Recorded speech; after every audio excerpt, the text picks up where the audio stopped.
இங்கே வாதிட வைத்திருக்கிறான், எதற்காக தில்லைக்கு இங்கே வர சொன்னான் என்ற சிந்தை எனக்கு தோன்றிய பொழுது எதற்காக என்னை வாதிட செய்தான் என்று சொல்ல பொழுது என்னுடைய பெற்றோர்கள் எவ்வளோ ஞானிகள்.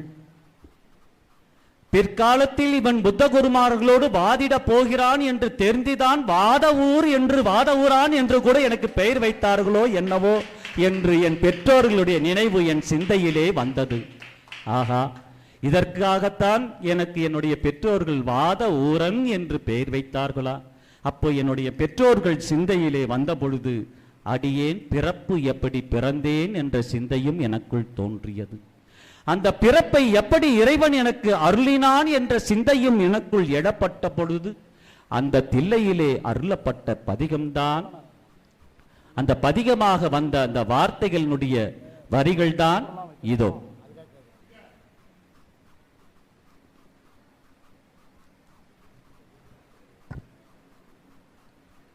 போற்றி திரு அகவல் என்ற அந்த பதிகத்தினுடைய வரிகளும் வார்த்தைகளும் என் நாவிலிருந்து இறைவனுடைய கருணையினால் என் பிறப்பை உணர்ந்து பாடக்கூடிய பதிகம். திருவண்ணாமலை திருப்பெருந்துறை அடியார்களே, நீங்கள் எல்லாம் திருவாசகத்தை தொட்டு பயணிப்பவர்களாக இருந்தால், சிவத்தை தேடுபவர்களாக இருந்தால், சிவத்தை அடைய வேண்டும் என்று நினைப்பவர்களாக உங்களுடைய ஜீவாத்மா இருந்தால், போற்றி திரு அகவல் என்ற பதிகத்தினுடைய சாரத்தை உணராமல் சிவத்தை நீங்கள் உணரவே முடியாது என்ற சூட்சமத்தை உங்களுக்கு இன்று நான் அறிவிக்கின்றேன். போற்றி திரு அகவலினுடைய சாரத்தை நீங்கள் உணராமல், பிறப்பினுடைய தன்மையை உணராமல், எப்படி நீங்கள் பிறந்திருக்கிறீர்கள், எப்படி இறைவனை உணர வேண்டும், ஏன் இந்த மானிட பிறப்பு இறைவன் உங்களுக்கு தந்திருக்கிறான், மானிட பிறப்பிலே எதை தேட வேண்டும், எதை தேடி எதை அடைய வேண்டும் என்ற நிலையை முழுக்க முழுக்க சாரமாக இறைவன் எனக்கு கொடுத்த அந்த பதிகத்தினுடைய வரிகள் இதோ. நான் முகன் முதல்ல வானவர் தொழுதெழ ஈரடியாலே மூலகலந்து நாள் திசை முனிவரும் ஐம்புலன் மல்லர போற்றிசை கதிர் மூடி திருநெடுமால் அன்று அடிமுடி அறியும் ஆதரவு அதனில் கடுமுரண் வேணும் ஆவி முன் கலந்து ஏதலம் ஊருவ இடந்து பின் ஏத்து ஊழி முதல்வ சய சய என்று வழுத்தையும் காணா மலர் அடி இணைகள் வழுத்ததற்கு நீதாய் வார்கடல் உலகினில் யானை முதலாம் எறும்பு ஈராய ஊனமில் யோனியில் உள்வினை பிழைத்தோம் மானுட பிறப்பினுள் மாதாமுதரத்து ஈனமில் கீருமே செருவினில் பிழைத்தோம் ஒரு மதி தாண்டியில் இருமையில் பிழைத்தோ மும்மதி இருமதி விளைவில் ஒரு மயில் பிழைத்தோம் மும்மதி தன்னுள் அம்மதம் பிழைத்தோ ஈர் இரு திங்களில் பேரிருள் பிழைத்தோம் அஞ்சு திங்களில் முஞ்சுதல் பிழைத்தோ ஆறு திங்களில் ஊரலில் பிழைத்தோ ஏழு திங்களில் தாழ்வுவி பிழைத்தோ எட்டு திங்களில் கட்டமோ பிழைத்தோ ஒன்பதில் வருதாறு துண்டமோ பிழைத்தோ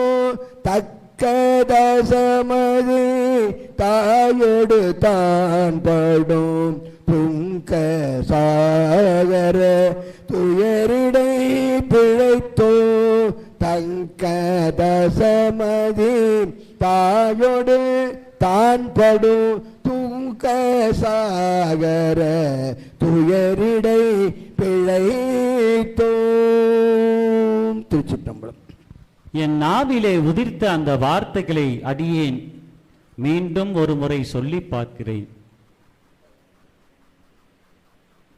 நான் முதலாவான் அவ தொழுதட ஈரடியாலே மூவுலக கலந்து நாள் திசை முனி வரும் ஐம்புலன் மலர போட்டிசை கதிர்முடி திரு நெடுமால் அன்று ஐம்புலன் மலர போட்டிசை கதிர்முடி திரு நெடுமால் அன்று அடிமுடி காணும் ஆதரவு அதனில் கடுமுறங்கேனும் ஆகிமுன் கலந்து ஏழ்தலம் உருவ இடத்து பின் எய்ந்து ஊடி முதல்வ சயசை என்று வழுத்தியும் காணா மலரடி இணைகள் வழுத்ததற்கெளிதாய் வார்கடல் உலகில் யானை முதலாய் எறும்பு ஈராய ஊனமில்யோனின் உள்வினை பிடித்து மானுட பிறப்பினில் மாதா உதரத்து ஈனமில் கிருமி செருவினில் பிடித்தும் ஒருமதி தாண்டில் ஈர்மையில் பிடித்தும் இருமதி விளைவில் ஒருமையில் பிடித்தும் மும்மதி தன்னுள் அம்மதம் பிடித்தும் ஈரிரு திங்களில் பேரூரு பிடித்தும் 5 திங்களில் முஞ்சுதல் பிடித்தும் 6 திங்களில் ஊரலில் பிடித்தும் 7 திங்களில் தாழ்ப்பொழி பிடித்தும் 8 திங்களில் கட்டம பிடித்தும் 9 வருதல் துன்பம் தக்க தசமிதி தாயோடு தான்படும் துக்க சாகர துயரடை பிடித்தும் இவையெல்லாம் என்னுடைய வார்த்தைகளாக அடியேன் மீண்டும் ஒருவரை சொல்லி பார்க்கிறேன்.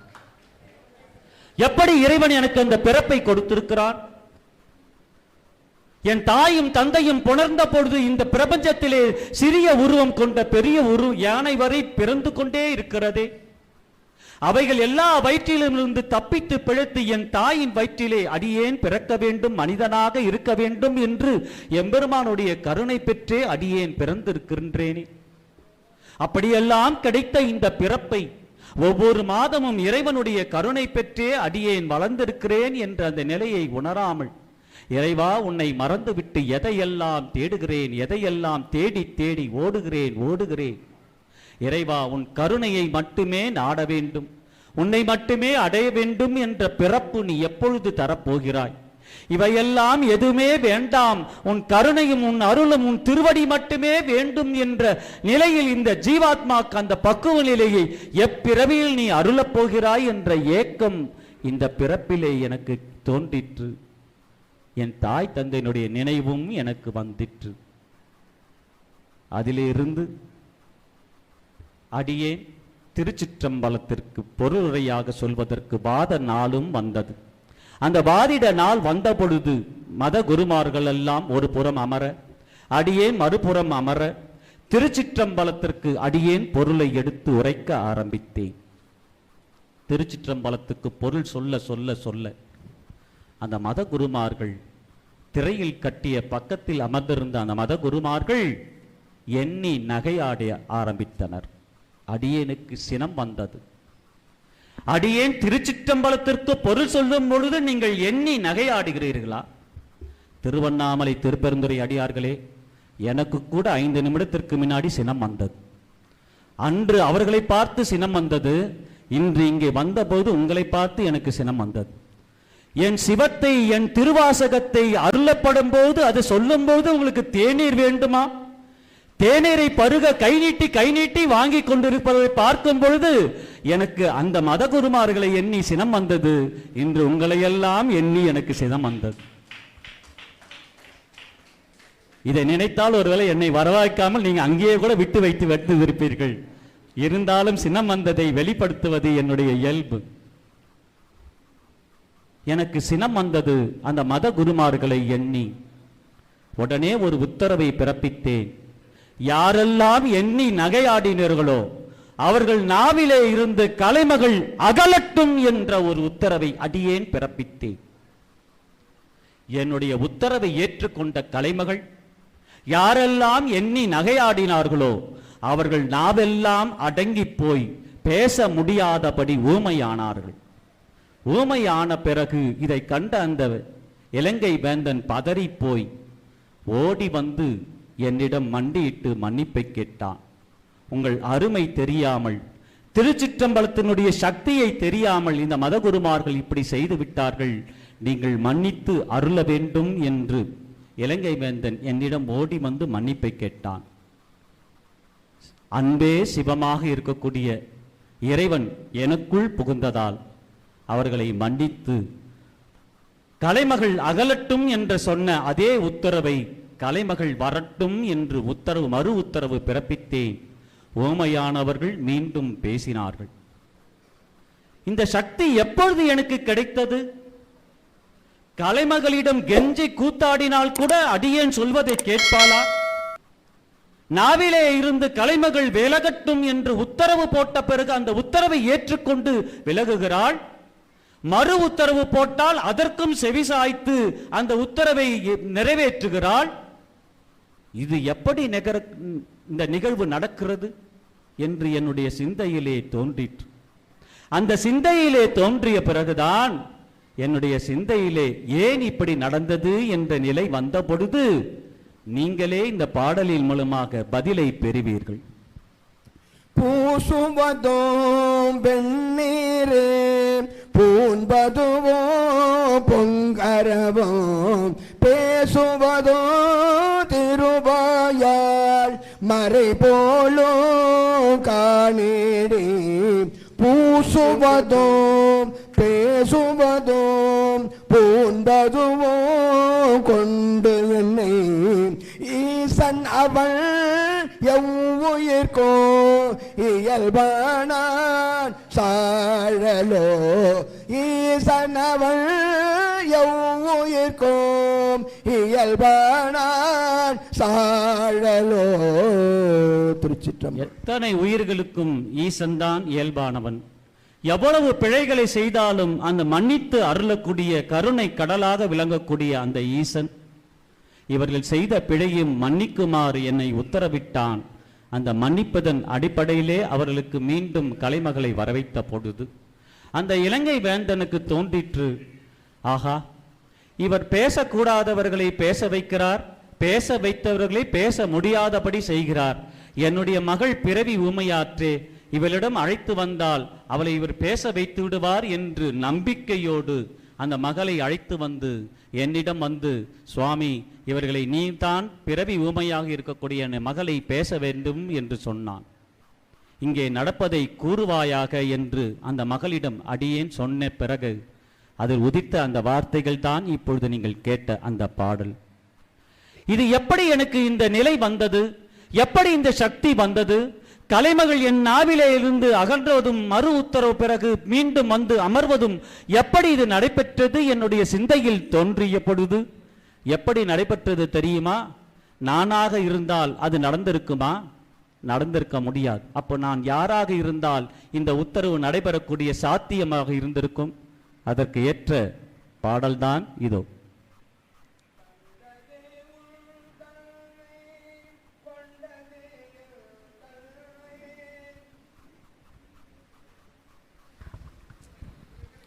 தந்தது உன் தன்னை கொண்டது தன்னை சங்கரா ஆர்கொலோ சதுர அந்தமொன்று இல்லா ஆனந்தோ பெற்றேன் யாதுனி பெற்றது ஒன்று என்பார் சிந்தையே கோயில் கொண்டயம் பெருமான் திருப்பெரும் துறை உரை சிவனே எந்த ஈசா உடல் இடம் கொண்டாய் எந்த ஈசா உடல் இடம் கொண்டாய் யான் இதற்கு இளன்வோர் கைமாறு. திருச்சிற்றம்பலம். தந்தது உன் தன்னை, கொண்டது என் தன்னை. நான் நீயாக மாறிவிட்டேன், நீ நானாக மாறிவிட்டாய், இருவரும் பரிமாற்றம் செய்து விட்டோம். சிவம் சிவமாக அடியேன் மாறினேன், அடியேனாக சிவம் மாறியது. அதனால் எனக்கு கிடைத்த அந்த சக்தியினுடைய காரணமாக கலைமகளை அகல செய்வதும் அமர செய்வதும் சக்தி எனக்குள் கிடைத்தது. எனக்குள் சிவம் இருந்தது. சிவம் சொன்ன அந்த உத்தரவை ஏற்றுத்தான் கலைமகள் செய்தாலே தவிர அடியேன் செய்த உத்தரவுக்காக கலைமகள் இணங்கவில்லை என்ற சிந்தையும் எனக்குள் தோன்றியது. அது சிந்தையிலே இருக்கக்கூடியவன் திருப்பெருந்துறை நாயனாக ஆத்ம நாயனாக இருப்பவனே என்ற அந்த நிலையிலேதான் அந்த வார்த்தைகளும் வெளிப்பட்டது. இப்படி இறைவனுடைய கருணையை தேடி இந்த திருச்சிற்றம்பலத்திற்கு பொருள் கூறி அங்கே வந்தவர்களெல்லாம் இந்த பொருளை ஏற்று இலங்கையிலிருந்து வந்த அந்த இலங்கை வேந்தனும் அந்த இலங்கை ஊமை பெண்ணும் மத குருமார்களும் கூட வந்த வீரர்களும் எல்லோரும் திரும்பி செல்லும் பொழுது நமசிவாயம் நமசிவாயம் நமசிவாயம் நமசிவாயம் என்று நமசிவாய மந்திரத்தை சொல்லிக்கொண்டே இலங்கைக்கு சென்றனர். இந்த செய்தி காட்டுத்தீ போல் தில்லை முழுவதும் பரவியது. மணிவாசகர் ஒருவன் வந்து அமர்ந்திருக்கிறான். நம் ஊரில் யாரும் சொல்ல முடியாத திருச்சிற்றம்பலத்திற்கு அழகாக பொருள் கூறி வந்தவர்களை எல்லாம் திருச்சிற்றம்பலம் என்று சொல்ல வைத்து விட்டான் என்ற செய்தி தில்லை முழுக்க காட்டுத்தீ போல பரவியது. இவர்களை எல்லோரும் காட்டுத்தீ போல பரவிய போது அடுத்ததாக அடியேன் போகக்கூடிய யாத்திரை ஒரே ஒரு யாத்திரை தான். அது உங்கள் அனைவருக்கும் தெரிந்த யாத்திரை. எங்கே செல்ல வேண்டும்? அடுத்த யாத்திரை அடியேன் எங்கே செல்ல வேண்டும்? எங்கேருந்து என்னை அழைத்து வந்தீர்களோ அங்கேயே அடியேன் செல்ல வேண்டும். அந்த யாத்திரை செல்வதற்காக அடியேன் தயாராக நிலையில் அடியேன் மட்டும் செல்ல ஆசைப்படவில்லை, உங்கள் அனைவரையும் அழைத்து செல்லவே அடியேன் ஆசைப்படுகின்றேன். அதுவே யாத்திரை 10 வெளிப்பட்டது. அந்த பாடல் வரிகள் இதோ.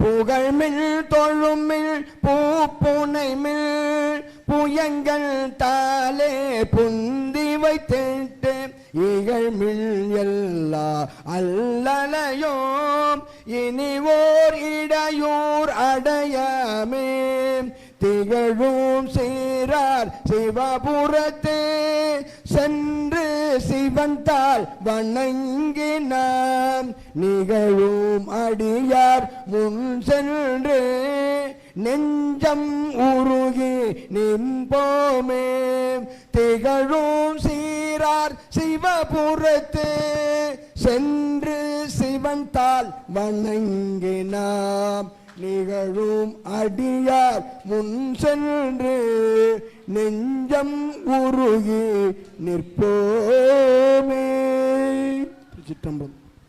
இதையெல்லாம் ஓதிவிட்டு ஆனி மாதம் ஆயில்ய நட்சத்திரம் அன்று இரவிலே அடியேன் தனியாக அமர்ந்து கொண்டிருந்தேன். அப்பொழுது அந்தணர் வேடத்திலே ஒருவர் என்னை வந்து பார்க்க வந்தார்.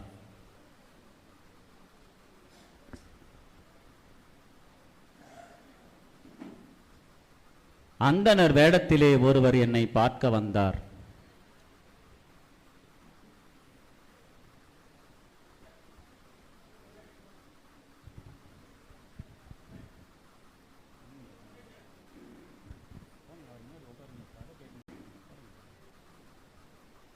அந்தன வேரத்திலே அவர் என்னிடம் வந்து, ஐயனே, தாங்கள் தான் மணிவாசக பெருந்தகையா என்று என்னிடம் கேட்டினார். ஆம், அடியேன்தான் மாணிக்க வாசகர், உங்களுக்கு என்ன செய்ய வேண்டும் என்று கேட்டேன்.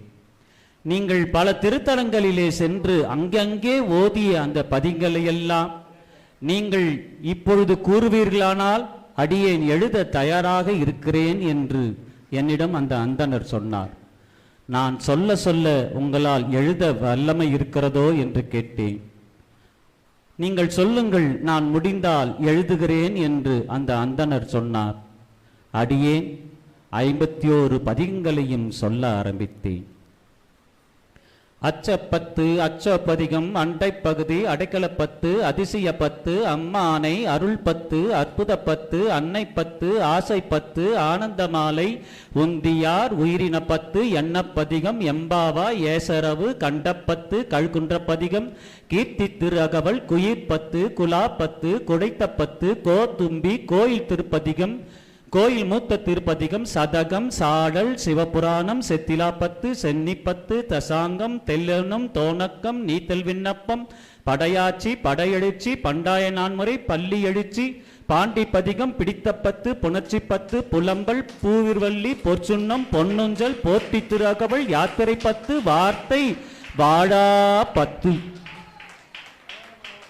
51 பதிகங்களையும் நான் சொல்ல சொல்ல எழுதிவிட்டார். என்ன இவர் அதிசயமாக இருக்கிறாரே! அடியே நாவிலிருந்து வரவற்பதற்கு முன்னாடியே அந்த எழுத்துக்களை அவர் எப்படி எழுதினார்? எப்படி இது எழுதப்பட்டது? உடனே அடியேன் வந்தவர் சொன்னார், திருவாசகம் பாடிய வாயால் ஒரு கோவை பாடுவாயாக என்றார். அடியே 400 பாடல்களை திருக்கோவையாரையும் பாட ஆரம்பித்தேன். அதையும் அவர் அமர்ந்து எழுதினார். இதையும் அவர் அமர்ந்து எழுதி அந்த இரவிலே அவர் சென்று விட்டார். அடியேன் முழுக்க முழுக்க தியான நிலையிலே அடியேன் இருந்தேன்.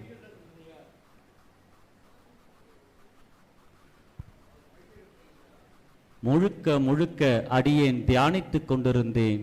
சிவாய நம சிவாய நம நம சிவாயம் சிவாய நம சிவாய நம சிவாய நம ஓம் நம சிவாய நம சிவாய நம சிவாய நம சிவாய நம சிவாய நம சிவாய நம சிவாய நம சிவாய நம சிவாய நம சிவாய சிவாய நம சிவாய நம சிவாய நம சிவாய நம ஓம் நம சிவாய சிவாய நம சமய நம சிவாய நம சிவாய நம சிவாய நம நம சிவாய நம சிவாயம் நம சிவாயம் நம சிவாயம். என்னுடைய தியானம் தொடர்ந்து கொண்டே இருந்தது. இரவு முழுக்க தியானத்திலேயே அடியேன் அமர்ந்து கொண்டே இருந்தேன்.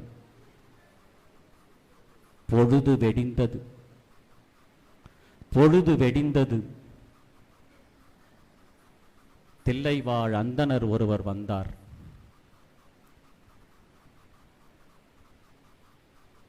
பொழுது வெடிந்தது. தில்லைவாழ் அந்தணர் ஒருவர் வந்தார். அதை கண்டு எடுத்தார்.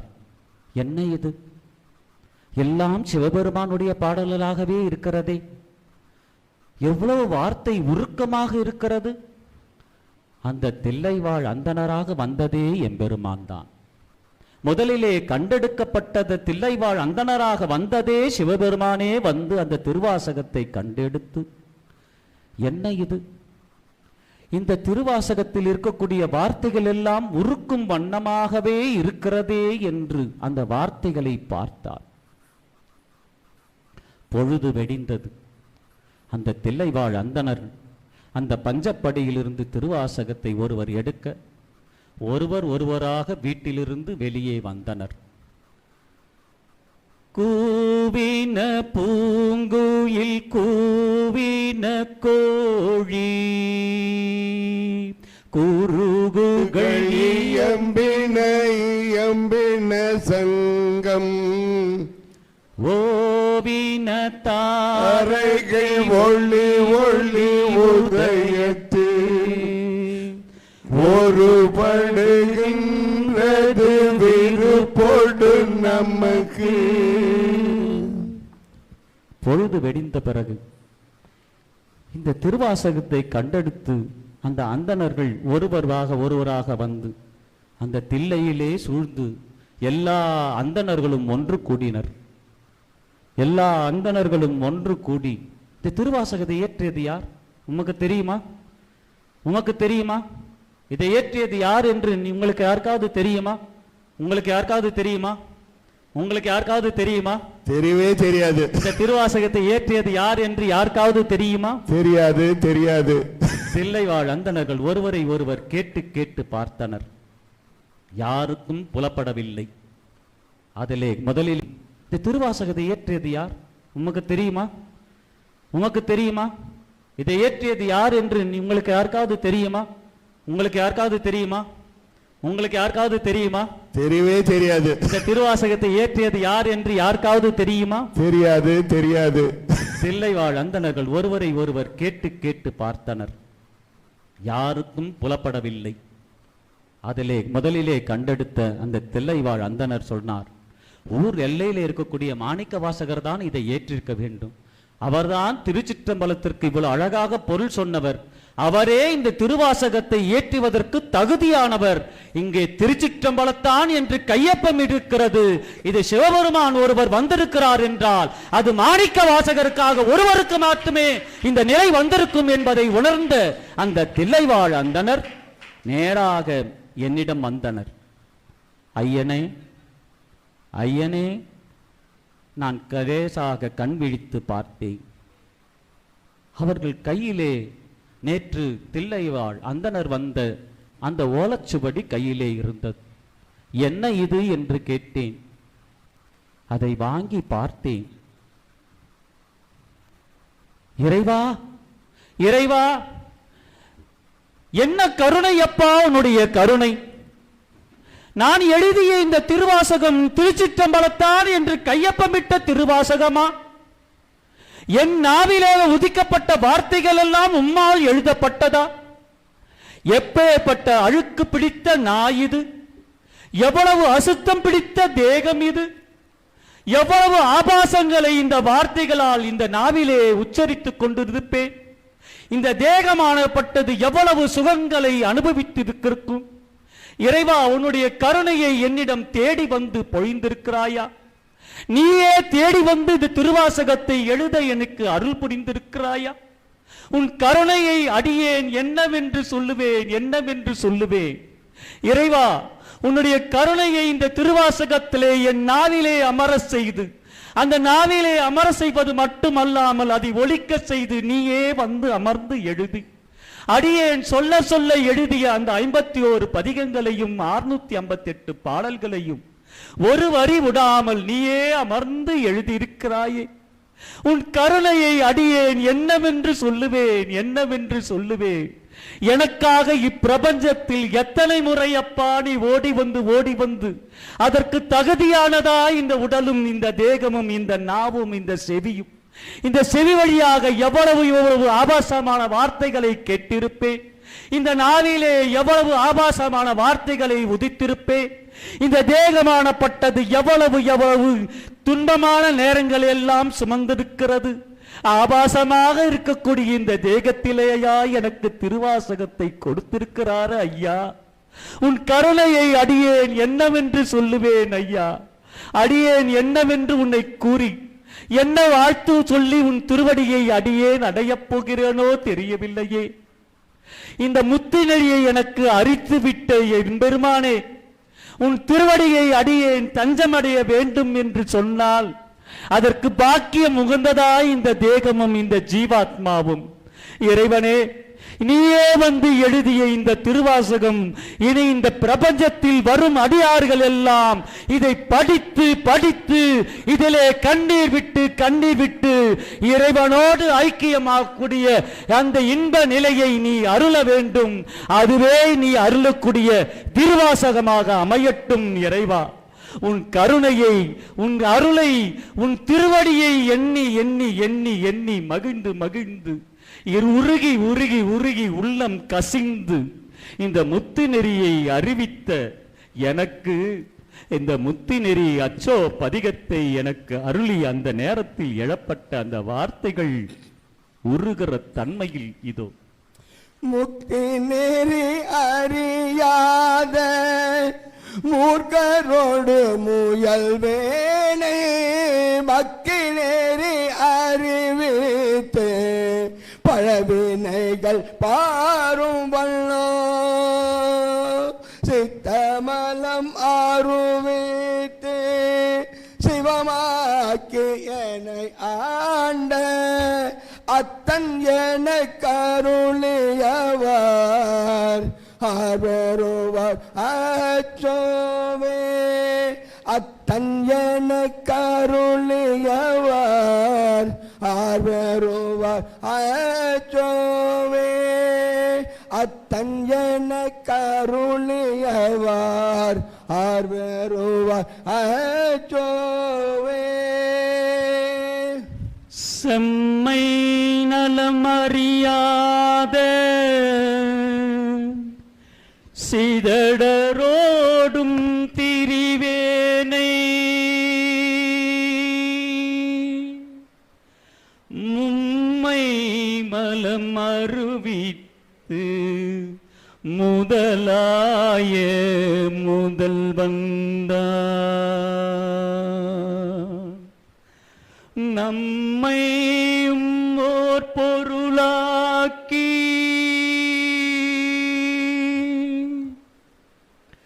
நாய் சிவிகை ஏற்றுவித்த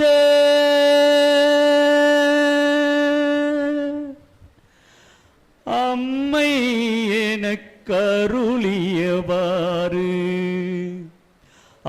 ஆர் பெறுவார் அச்சோவே.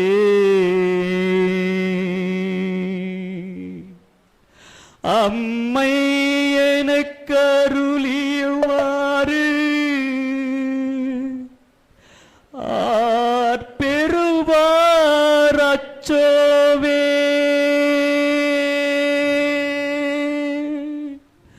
அம்மை எனக்கு அருளியவாறு ஆர் பெறுவார் அச்சோவே. அம்மை எனக்கு அருளியவாறு ஆர் பெறுவார் அச்சோவே.